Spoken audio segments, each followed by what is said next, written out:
YCP government ఎలా ఉంది? YCP government ఎలా ఉందంటే బాగానే ప్రభుత్వ విధానం బాగానే ఉందండి. కాకపోతే ఇక్కడ ఉన్న విషయం ఏంటంటే సచివాలయంలో ఉద్యోగులు ఉన్నారు కరెక్టే, వేలకు వేలు జీతాలు తీసుకున్నారు తప్ప వర్క్ లేదు వాళ్ళ దగ్గర, ఎవరి దగ్గర వర్క్ లేరు. సుమారు సచివాలయానికి 12 మంది ఉన్నారు. 12 మందిలో 6 కూడా సరైన వర్క్ చేయట్లేదు. వాళ్ళకి జీతాలు బొక్క అనిపిస్తుంది జనానికి. చూసి జనానికి మాత్రం వీళ్ళని ఎందుకు హెడరా అనిపిస్తుంది. వాలంటీర్లు అయితే పర్లేదు కష్టపడుతున్నారు, వాలంటీర్లు కష్టపడుతున్నారు, వాళ్ళు పని చేస్తున్నారు, వాళ్ళకమ్మో జీతాలు తక్కువ. వీళ్ళు వచ్చి పొద్దున్న 10 గంటలకు వచ్చిన వాళ్ళు 12 గంటలకు వచ్చి ఫ్యాన్ వేసి కూర్చొని సాయంకాలం 4 గంటలకు కట్టేసి వెళ్ళిపోతున్నారు. వీళ్ళు మాత్రం 25 వేలు 15 వేలు 20 వేలు జీతాలు. ఇది మాత్రం పెద్ద అనుకూలంగా అంటలేదు. తర్వాత ఇంకోటి అండి, జగన్ గారి ప్రభుత్వం ఎలాగుందంటే బాగానే ఉంది, ఎవరికి ఇబ్బంది లేదు. ప్రతి ఒక్కరికి ఏదో దేవుడి ప్రసాదం పంపినట్టు అందరికీ చిన్నోడికి పెద్దోడికి ఏ స్థాయి తగ్గ కూడా స్థాయికి అర్హత ఉన్నాడు ప్రతి ఒక్కడికి వస్తుంది, రావట్లేదు అంటలేదు, అన్నీ బాగున్నాయి. కానీ రైతుకి మాత్రం కొంచెం ఇబ్బందికరంగానే ఉంది. ఈ మధ్యన రైతులు ఇసుకుపోతున్నారు. రైతులు ఎలాగంటే అండి, ధాన్యం మన మిల్లర్స్గా మన బ్యాంక్ వేస్తున్నారు కదా, ఈ బ్యాంక్ వేసేటప్పుడు సీఎంఆర్కి అమ్మితే 2 డేస్ నీళ్ళు పడిపోతుంది. 2 డేస్ నీళ్ళు ఆ మిల్లర్స్ దగ్గర ఆగిపోతున్నాయో, ఆఫీసులో ఆగిపోతున్నాయో, డబ్బులు ఆగిపోతే ఇక్కడ సామాన్య కౌలు రైతు ఏమవుతున్నాడంటే 2 నెలలు వడ్డీ కట్టవలసి వస్తుంది అసలుగానే. మీరు ఇచ్చి పావలాకనే బయట మీద 150 రూపాయలు ఎగస్టిస్తున్నారు కరెక్టే. ఆ 150 వడ్డీ కట్టవలసి వస్తుంది. రైతు ఇబ్బంది పడిపోతున్నాడు. ఈ లోపలనే కొంతమంది అల్లిపోయి పెట్టుబడి డబ్బులు ఏం చేస్తారంటే పేదలు నిలబెట్టేస్తుంటే ఆసుపత్రులు కూడా జరుగుతున్నాయి. మెయిన్ సీఎంగా చేసేది ఏంటంటే ఈ రైతు విధానం మాత్రం మార్చాలి.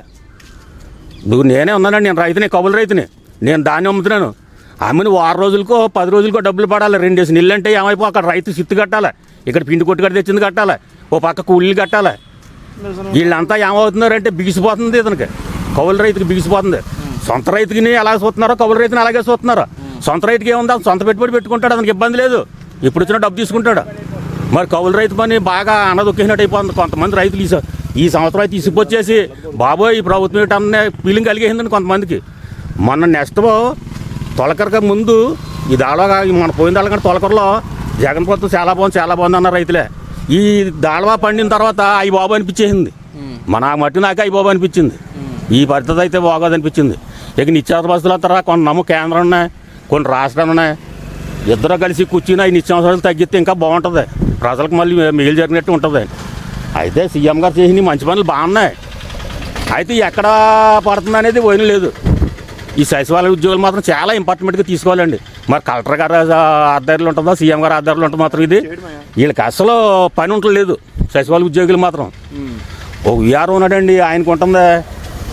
నెక్స్ట్ ఉన్నది మేడం గారు, ఆఫీసర్ గారు, సెక్రటరీ గారు, ఆయనకు ఉంటుంది పని తప్ప మిగతా వాళ్ళందరూ వేస్తే. 16 మంది స్టాఫ్.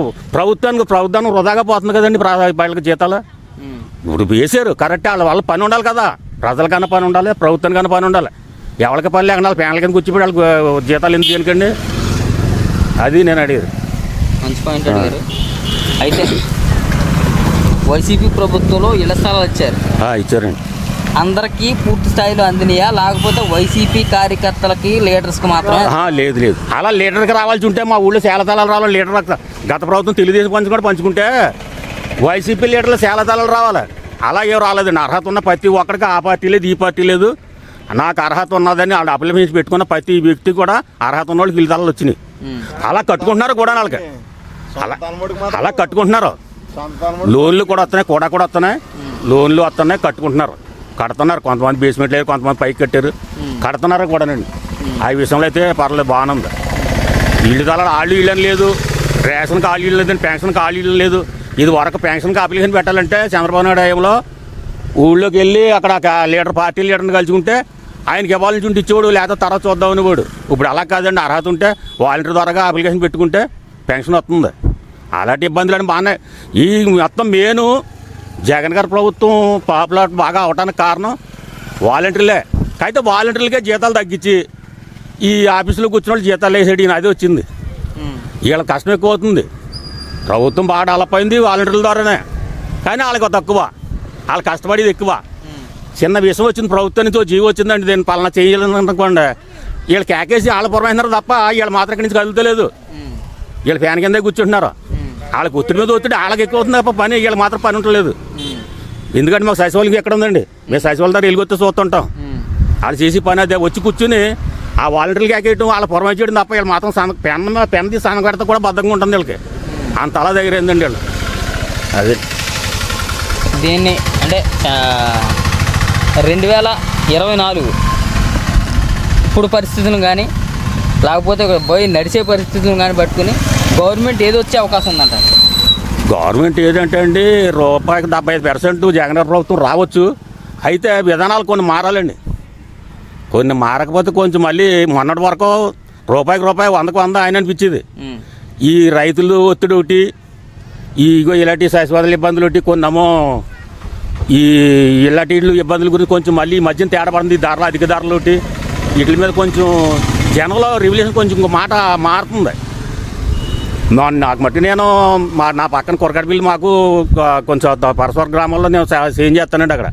అక్కడ వాళ్ళకి నాకు వాదన వచ్చింది. జగన్ గారు బతుకున్నాళ్ళు సీఎం గారు జగన్ గారు అని కూడా నేను చెప్తున్నాండి యథార్థం చెట్టు కింద ఉండి. అయితే అలాంటి వాళ్ళతో బాధించిన వాళ్ళే నాకు మట్టి నాకే బాధ కలిగింది అంటున్నాను కదండి. ఎందుకంటే రైతు బాగా నష్టపోతున్నాడు.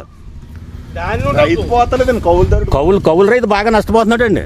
ఇప్పుడు రైతు గతంలో ఒక 2-3 సంవత్సరాలు లేకపోతే 4-5 సంవత్సరాలు డిఏపి మూట ఎంత ఉండేది, ఇప్పుడు ప్రస్తుతం నడుస్తుంది.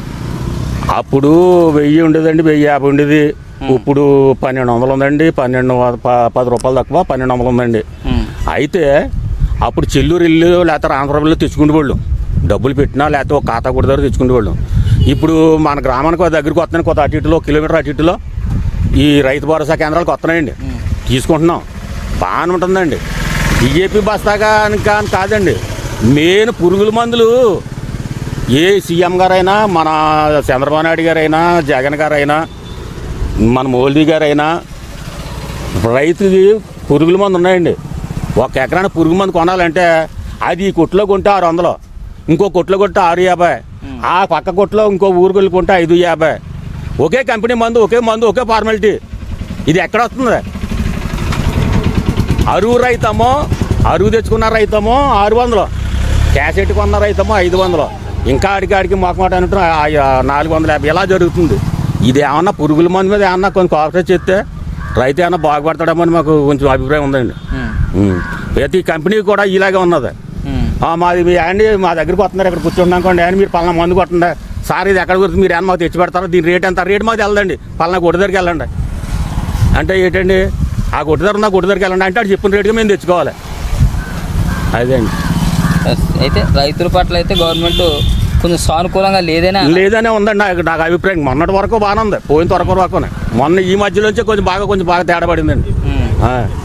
ధాన్యం విషయంలో మాత్రం బాగా తేడా పడిపోయిందండి. మన అంటే ఒక్క నిమిషం మన వ్యవసాయ శాఖ మంత్రి కాకినాడ కన్నబాబు గారు ఆయనేమో చాలా గొప్పగా భారతదేశంలోనే ఆంధ్రప్రదేశ్ గొప్పగా రైతులకే చేస్తుందని చెప్పేసి చెప్తున్నాడు. కరెక్టే అండి, గొప్పగా చేస్తుంది. ఎక్కడైనా కాకినాడ వరకు తప్ప కాకినాడ దాటి అలాగే ఈ పక్క ఎప్పుడు చూడలేదు కదండి. ఇప్పుడు కురసాల కన్నబాబు గారు వ్యవసాయ శాఖ మంత్రి మొన్న బొండాల రకం ఎవరు ఏ మిల్లర్స్ మాకు వద్దు మేము కొన్నారు. కనీసం కలెక్టర్ గారు కానీ కురసాల కన్నబాబు గారు కానీ వచ్చి మిల్లర్స్తో మాట్లాడి ఎందుకు కొనరు మీరు దాన్ని, ఇది రైతు పండించాడు మనం పండించాం, మరి దీన్ని ఎందుకు కొనరు, మీరు ఎందుకు తీసుకోరని ఏ వాళ్ళని వచ్చి అడిగారండి. ఇప్పటికి రైతు పాడేసినాడు, అడి తుడిపోయినాక 111.50 పాడేసాడు. అది లేకుండా పోనీ వేగొట్టి అమ్మాడు 1200కి అమ్ము. ప్రభుత్వమో 1405 రూపాయలు ఇస్తున్నాను అంటుంది. ఏది రైతుకు వచ్చేది ఏదండి? మిల్లర్స్ ఈ కమిషన్ సాగులు కలిపి నొక్కేశారు కదండి రైతుని. ఈ కురసాల కన్నబాబు గారు వచ్చి మన రాజశేఖర్ వచ్చి మీటింగ్ పెట్టి వీళ్ళందరినీ కేకేసి రైతులందరినీ కేకేసి మాట్లాడితే బాగుంటుంది. ఎక్కడ పరిస్థితి ఎలాగుండదు ఆయన తెలుస్తుంది. ఆయన ఎక్కడో కాకినాడలోని లేదా అమరావతిలో ఉండి చెప్తే ఆయనకి ఎలా తెలుస్తుందండి? పరిపాలన ఏదన్నా బాగానే ఉంటుంది. ఇంట్లో కూర్చుని తలుపు కాడ టీవీ కాడ కూర్చోండి బాగానే ఉంటుంది. బయటకు వస్తే కానీ తెలిసింది నలుగురికి కాదంటారా? రైతుకి అయితే మాత్రం వైసీపీ ప్రభుత్వం వ్యతిరేకంగానే ఉంది. వ్యతిరేకంగా ఈ మధ్యనే తయారు చేశారండి, గతం నుంచి కాదు, ఈ మధ్యన తయారు చేశారు అన్నాను కదండి. ఈ మధ్యన మన దాళవ పంట నుంచి తయారు చేశారు. మళ్ళీ ఇప్పుడు ఇంకోటి పెట్టారండి. ఇంకోటి ఏం పెట్టారు అనుకుంటున్నారు? అప్పుడు మండలు ఓడసకుండా అసలు సన్నాలే ఓడసండే, సన్నాలు అయితేనే కొంటాం మేము అంటున్నారు. మరి అందరూ సన్నాలు పెడితే మరి ప్రభుత్వం కొని ఇదంతా ప్రభుత్వం తీసుకుంటుంది అంటారా? కొంటదంటారా? మిల్లర్స్ కొంటారంటారా? ఇప్పుడు తొలకర అయిపోతుందండి. దానిలోకి అందరూ సన్నాలే పెట్టండి, మేము బొండాలు అసలు కొనం, బొండాలు మీరు పెట్టొద్దు, బొండాలు పెట్టిన వాళ్ళు మేము చర్య తీసుకుంటా ఉంటున్నారు. మరి ఏంటంటే పరిస్థితి, అందరూ రకం పడితే రైతు తనకు నచ్చిన రకం తన రైతుకు అమ్ముకుంటాడు, 10 రూపాయలు ఎక్కువ తక్కువ కొంటారు, అతను నచ్చిన రకం అతను పెట్టుకుంటాడు. అలా కాకుండా పలానా రకమే మీరు ఓడ్చాలంటే మా ఊరు దగ్గర 1500 ఎకరం ఉందండి, 1500 ఎకరం సన్నాలు ఉడతారు. దీన్ని కొనేవాళ్ళు ఎవరో విలాసం మాకు వద్దంటారు, ఇది ఇరిగిపోతుంది మాకు వద్దంటారు. మరి దీని పరిస్థితి ఏంటండి? ఇప్పుడు గతంలో తెలంగాణ సీఎం గారు కేసీఆర్ గారు కూడా అలాగే ఆయన చెప్పిన రకమే ఓడ్చమన్నాడు. మరి కొనేవాళ్ళు ఏడు ఎలా దాని దృష్టిలో పెట్టుకుని ఆలోచించాలి కదండి వీళ్ళు. ఈ కురసాల కన్నబాబు గారు అయినా, మన సీఎం గారు అయినా, మన జిల్లా కలెక్టర్లు అయినా దాన్ని దృష్టిలో పెట్టుకుని గతంలో పక్కన సీఎం గారు ఎలా చేస్తేనే ఎక్కడికి వెళ్ళలేదు అలా ఉండిపోయి మరి ఇప్పుడు వీళ్ళు ఎలా పెట్టమంటున్నా, మరి దీని పరిస్థితి ఏంటని ఆలోచించాలి కదండి. మీ పొలాలంట వ్యవసాయ అధికారులు ఎవరైనా తిరిగి ఎప్పుడైనా సలహాలు ఇవ్వడం కానీ సూచనలు మేడం కానీ ఏమైనా చేశారా? వ్యవసాయ అధికారులు రాలేదు కానండి, ఈ పురుగు మందులు ఉన్నారు కదండి ఏజెంట్లు, వాళ్ళు మాత్రం మమ్మల్ని పని చేయకుండా కాల్చి దిగుతున్నారు అంతే.